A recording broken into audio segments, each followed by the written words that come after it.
Today we're going to make camping pancakes. This is a tip/trick. What you're going to need is a ketchup bottle that is empty and cleaned out.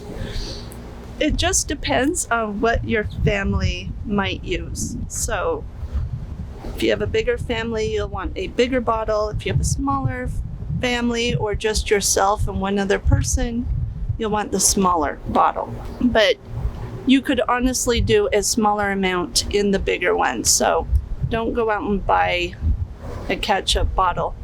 Just use whichever one you have in your fridge and almost used up. So when you come back home, you want to rinse it out, empty it out, and just throw it in with your camping stuff. You'll want to get it ready ahead of time. So you will want to fill it with a funnel or a paper shaped into a funnel.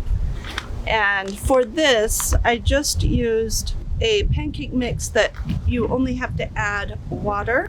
Pour it in there ahead of time, have it measured out, and then you could write just how much water you need to put in it on the label or on the plastic with a permanent marker. That way on the day of, you know. But if you don't have this, it's very hard to get it in.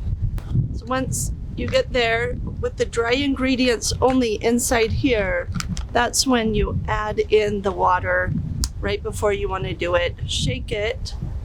And with all pancakes, you want to leave it just for a minute or two because the baking powder or baking soda, whatever you have in there, it needs time to form the air that's going to make it fluffy. So it's better if you let it, after you shake it, let it sit for a couple of minutes before you start to the process. And this, you'd want to have it sitting upside down so when you take off the lid, it's ready to just squirt out. Give these a try. Let me know how you liked them. If there's anything you did different that worked or didn't work, I would love to know. And I'm adding water to it. And then you just start to shake. Sometimes it gets really sticky and stuck in there. That was expanding with the baking soda and powders in it. So I released the air, but I think it's pretty mixed in there. And so we'll go over to the griddle. So I have some coals going here with the cast iron skillet. Take a little bit of your butter, move it around.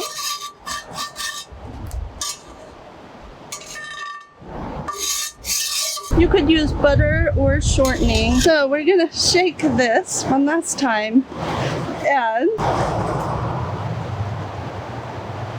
I'm gonna pour out 2 pancakes. If you want to do larger ones, probably just 1. If you had a big family to make it for, you could bring a griddle.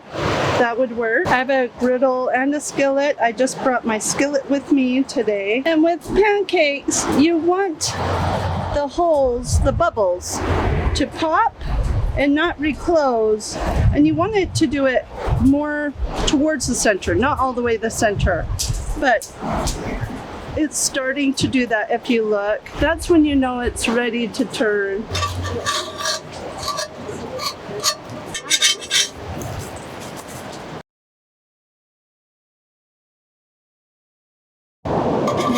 Done.